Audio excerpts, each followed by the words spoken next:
is Indian Country Today. Welcome, and thank you for joining us. I'm Mark Trahan. These are the headlines for July 16th. The debate between tribal governments and Alaska Native corporations continues in the legal system. This week, it was the tribes that appealed a decision that has set aside funding for the $8 billion Coronavirus Relief Act. Most of the money has already been distributed to 574 federally recognized tribes. There remains at least $162 million that could be used for corporations that were established under the Alaska Native Claims Settlement Act. The money remains on hold during the appeal. U.S. District Judge Amit Mehta ruled that corporations were tribes in this particular case. The governor of Oklahoma has tested positive for COVID-19. At a meeting with Otoe, Missouri tribal leaders, he said he had tested positive and encouraged the people at the meeting to wear masks and social distance. Stitt is a member of the Cherokee Nation and the first sitting governor to be diagnosed with COVID-19. The Alaska town of Sitka removed a statue of a Russian governor who enslaved Alaska natives in the 19th century. Sitka was the base of operations for the fur trade. Albert Duncan, a Sitka resident and Alaska native, said, "It still causes us grief, pain, and it reminds us of our historical trauma." There are so many ways a country tells a story about itself: statues, memorials, and mascots. Indian Country Today's Marionette Pember has some history. Pop culture from the late 19th and early 20th centuries helped create a mythical image of a universal, tribeless Native American that inspired the sports teams, names, and mascots we know today. Western expansion by white settlers during this era destroyed much of the Native population. As the Native threat to white dominance declined, Americans developed nostalgia for a Native who never was. Dime novels and Wild West shows fueled a meme of the noble savage and a worthy adversary whose strength could be celebrated, mythologized, and monetized. Repeated over and over again, these false narratives morphed into fact, fueling the misguided belief that sports mascots and names honor Native Americans. This is Marionette Pember for Indian Country Today. We turn now to Washington editor Jordan Bennett-Begay, who has been tracking COVID cases in Indian Country. Hello, Jordan. Yate Mark, Yate Shikisto Shidane'em. It has been 4 months now since Indian Country Today has been keeping track of COVID-19 cases and deaths in the Indian health system. And the data has evolved across those 4 months. And I say evolved because Indian Country and the Indian health system are so complex. And tribes knew this and tried and are continue to trying various ways to show that data. Some tribes break down their data by positive cases of tribal citizens on or off the reservation, or just including on the reservation altogether. Another way is counting everyone who lives in a community but are tested at a tribal health clinic. Others are counting tribal citizens who live across the state, such as the Cherokee Nation in Oklahoma. And the Navajo Nation also changed up their reporting methods a few times since the pandemic started. And given all that, the audience should know that we do verify these numbers with tribes, and this data is separate from the Indian Health Service. We count natives and non-natives who are tested at tribal health facilities because those are tribal health resources. And here's a look at the latest numbers from our database. There are 13,765 positive cases and 562 deaths in the Indian health system.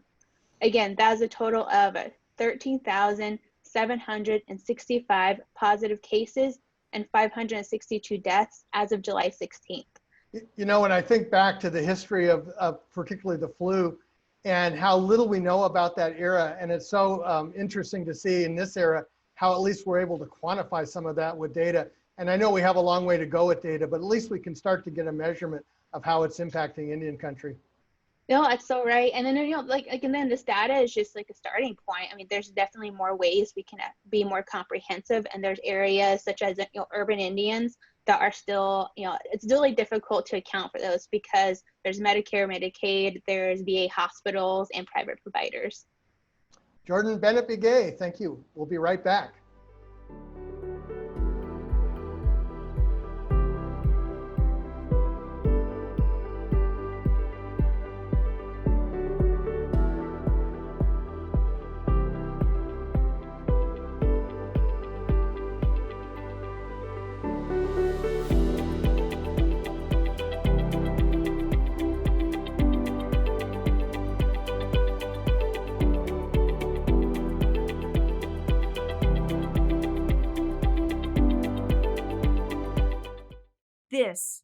is Indian Country Today. Amanda Blackhorse is the voice of a new generation. She's been working to end the use of racist mascots in sports and improve the representation of Indigenous people. She was the lead plaintiff in Blackhorse versus Pro Football when that case was dismissed because of another case. She said, while it may be legal for the team to use the name, that doesn't make it right. Today, we're one step closer to being right. Amanda Blackhorse, welcome to Indian Country Today. Thank you for having me. I'm so delighted to talk to you. How did this whole thing start? When did you start working with Suzanne Harjo? For me, it started back in 2005.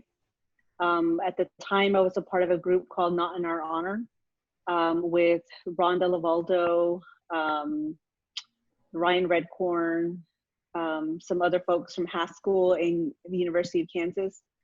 And so at the time, my first sort of introduction to the movement was going to a protest. And that was when Kansas City and the Washington team played in Kansas City. And it was such a big deal that year because it was the first time in a while in Kansas City that the two sort of native theme sports franchises were going to play each other. And so I had never gone to a professional football game before. And when I saw what happens there, it was just very appalling. And what was even more appalling was how people responded to us as peaceful protesters. You know, we're the actual Native people who are saying, no, this is not okay. This is harmful to us. And they just reacted, you know, the way that they reacted to us was to demean us and to be violent with us. And so that was kind of my eye-opening moment into all of it. And so I got in touch with, or Suzanne got in touch with me through Rhonda Lavaldo at the time. You've been have some ups and downs in this whole pursuit. What did you feel like this week? Oh my gosh, ups and downs. At least the last couple of weeks since everything that's been happening, it's just been a roller coaster of emotion, and it's been stressful. It's been great, hearing that after all these years, the team is going to retire their name and logo.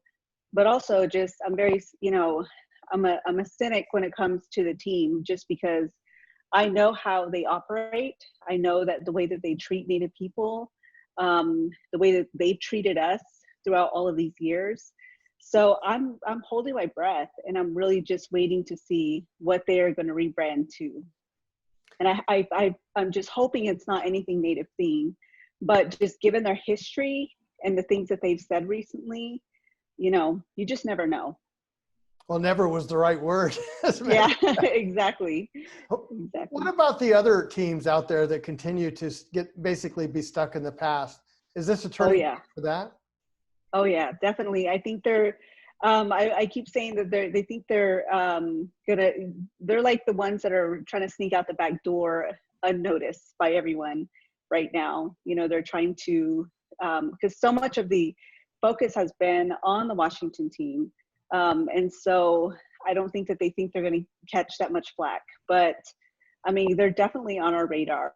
They know that, that their time is coming as well. So I'm glad that Cleveland is looking at a review. I definitely think that Kansas City is next. The Braves look like they're trying to dig their heels in at this time. But yes, they definitely need to be addressed. We had Suzanne Harjo on the show yesterday, and we kind of concluded with what an opportunity. This is the time when people can really rethink some of these things and get it right and get excited. How do you get that infectious idea out there? Well, I mean, I think it just sort of happened, this time around, thanks to the Black Lives Matter movement and what's happening in this country. It just, I was saying that, for me, I was just, I was at home, I was pregnant, I'm trying to survive this pandemic. And people were like, let's do this. Now's the time. And I'm just like, oh my gosh, it's just so much, it's overwhelming. So it just kind of happened organically on its own, without a whole lot of push, I think, from the Native community. So I mean, it definitely thanks to the Black Lives Matter movement, and it's just really unfortunate that it had to come after, you know, the murder of George Floyd. But I'm glad that people are starting to understand what racial inequality is right now. Amanda Blackhorse, thank you for joining us. Thank you for having me. We'll be right back.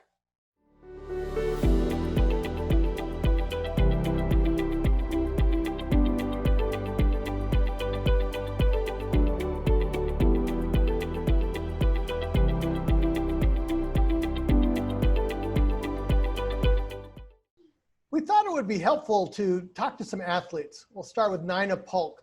Back in February, she signed to play lacrosse for Fort Lewis College in Colorado. She's Lakota, Navajo, Apache, and Quechan. Nina Polk, welcome. Hi, thank you. I'm interested in your thoughts about how these issues impact your education and your participation in sports. Yes, definitely. I haven't gotten like head-to-head racism about what's been going on, but I would mainly just get like racial slurs here and there. It's just jokes in school and out of school. And I would always hear stories about little kids getting them even a lot more than me.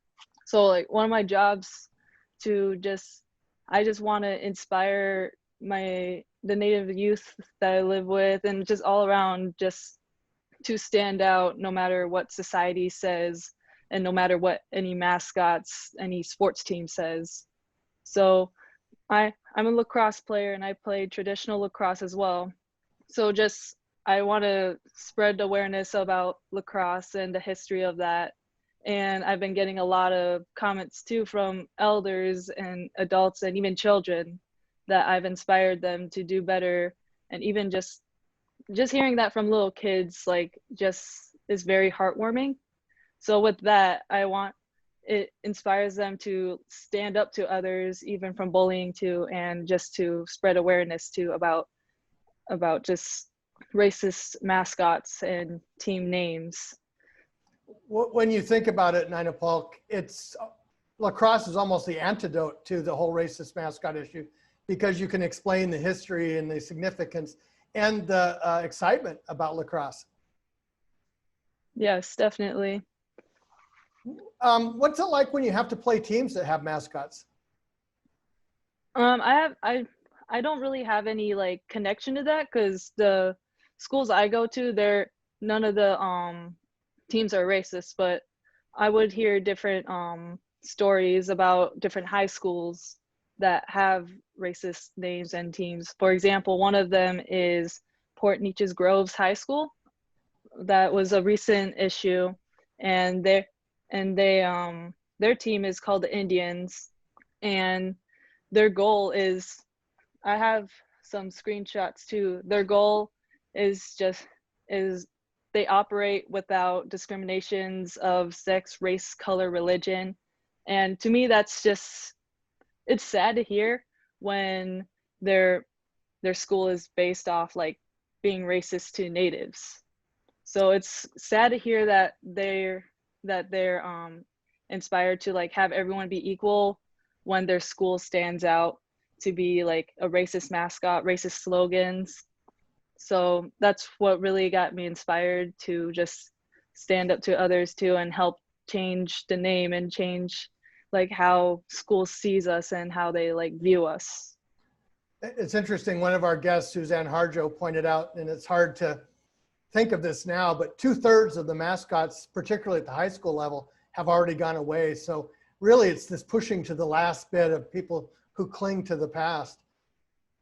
Yes, definitely. Like, and that's why we're fighting this school for sure, because this school has had this name for quite some time. So we have different petitions to sign, and a lot of people are against it and signed a petition to keep the mascot. And that's from like a bunch of different elders that went to that high school and say that this needs to stay because this brings us memories and we are honoring you guys. So it's sad to have a debate of this, even like when all these other schools, even the pro NFL teams, are changing their names too. It's just sad to like see others like just so against it.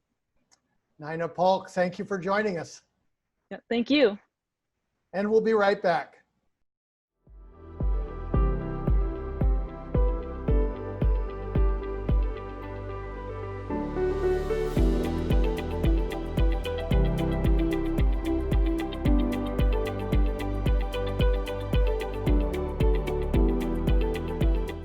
Jim Warne, Oglala, Lakota, is a member of the American Indian Athletic Hall of Fame. He was inducted in 2004. He has a perspective that includes Arizona State University, the National Football League, a documentarian, a filmmaker, and a storyteller. Welcome, Jim Warne.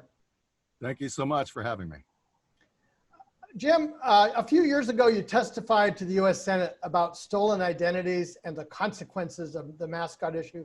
How far have we come since then? Yeah, that was a good day, and it was an honor to be with Suzanne Harjo, who you mentioned earlier and interviewed earlier, so I'm glad that you had her on the show.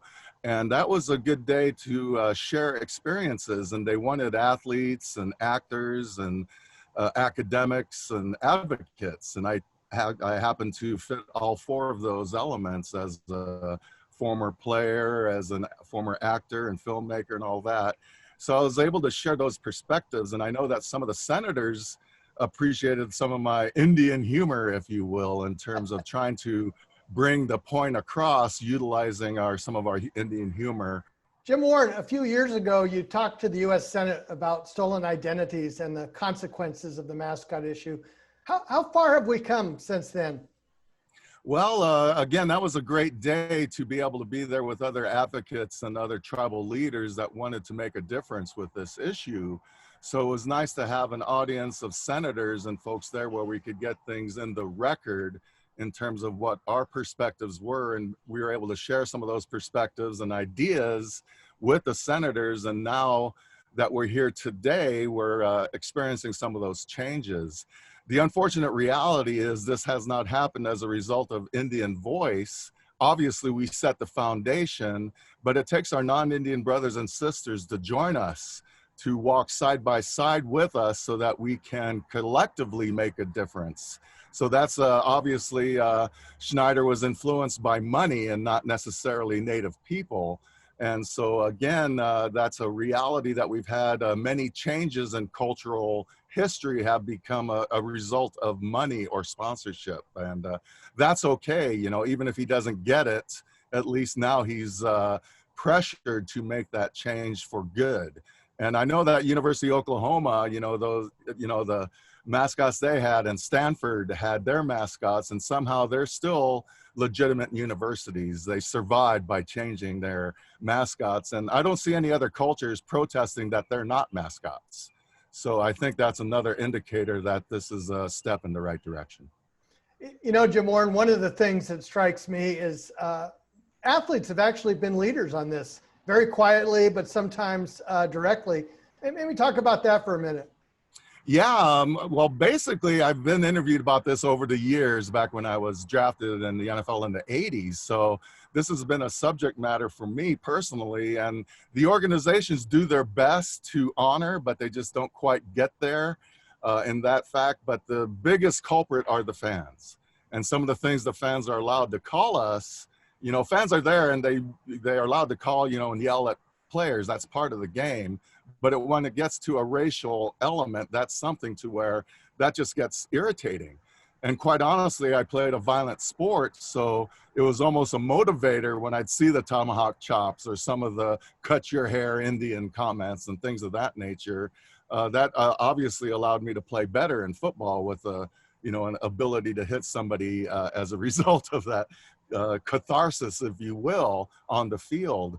But very rarely did I had an issue with another player. Is generally the fans and some of the things that they're still allowed today. For instance, the Thompson brothers in professional lacrosse are still dealing with scalp the Indian, and we just need to stop that. It is time to do that. And brother George Floyd, America's brother, you know, this is a big impact that he's made worldwide, and this is a residual effect, is this issue coming to us. So again, we must acknowledge that as a result of that horrible murder, some good things will happen and future generations will benefit, including my grandson. And that's why I'm doing it, is I want my grandson to have a better world to grow up in, and not to have to deal with some of those ignorant mascots and things of that nature that just keeps us down in a cartoon level versus a human being level. Jim Warne, thank you very much. Thank you so much. Have a good day. Palami. We'll be right back.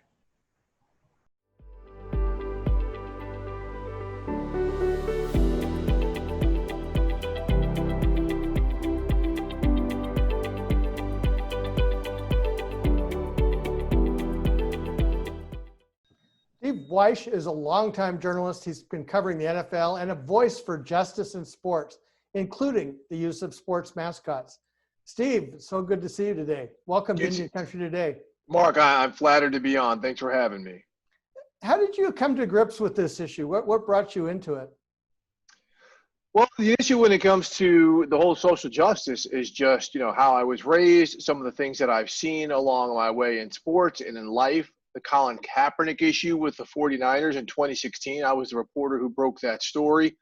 And, look, he was taking a stance against, judicial inequality, police brutality. And here we are 4 years later with this whole magnanimous movement, which 4 years ago, when he tried to get things going, he was ostracized.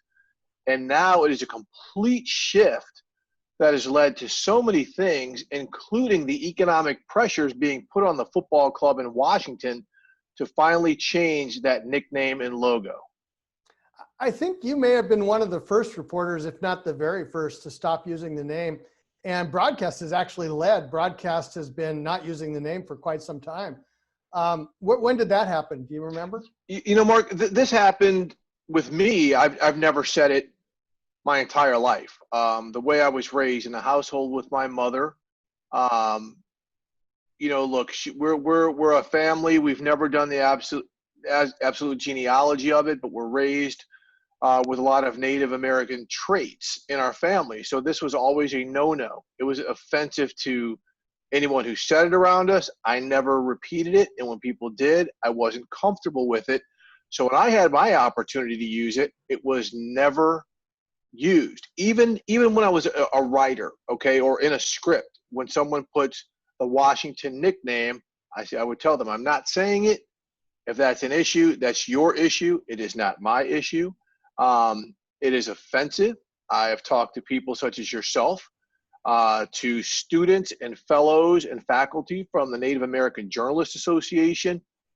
It is, the passion behind the voices against that name just affirmed, again, my upbringing and my belief that it was wrong, it is offensive, and it should never, ever have been used, especially by a football franchise, which was the last one to integrate. And like the changing of the nickname, it had to be forced to integrate. Exactly. What do you think the tenor both of the NFL and in sports in general is now? Do you think the owners finally see the light, or are they still kind of clinging to the past and hoping this will go away? Yeah, that's a real interesting question, Mark, because some owners absolutely have seen the light. Some of them have seen the light a long time ago. Other owners have been, incredibly silent, right? We're the voices of some of the louder speaking owners that we've heard in the NFL. They've been mum during this whole summer and in previous years when this issue with the Washington name has come up. Nothing has been said. The difference this time is Roger Goodell, the NFL owner, didn't wait for the approval of his it's an NFL commissioner. He didn't wait for the 32 voices and the approval of the 32 owners. He decided to lead. And so I think that made the players and employees and a lot of other people involved with the NFL, including sponsors, to say it is okay now for us to step out and wield our influence and wield our voices. And again, that has spurred a lot of change. It has spurred a lot of pledges. I think a lot of us are still somewhat cynical to see what's going to happen. But again, I think the conversations that have not been had are finally taking place. Let me ask this as the last question. One of the huge challenges is to get the fans moving. You know how ugly it can get at a game site. And I've been to games where they've changed the name and the fans don't want to let go. How do we move that next step to get fans engaged? Well, I have to tell you, this is where timing could really be optimal because there might not be many fans in stadiums because of COVID-19. So they may have several months and maybe even a full season to get used to the adaptation of this. We might not have the in-your-face resistance to this change. And so by the time, this thing really comes into play and fans are deeply involved, there could have been somewhat of a grace period adjustment where they've gotten used to the new name. Let's hope so. But for those ardent, rebellious folks who don't want to change, too bad. That's just how people have to take it. Too bad. For years, people have had to be offended. Now, too bad. You have to deal with it. Wyche, so good to see you. Thank you very much. Take care, Mark. And that's another edition of Indian Country Today. Thank you for joining us. I'm Mark Trahant.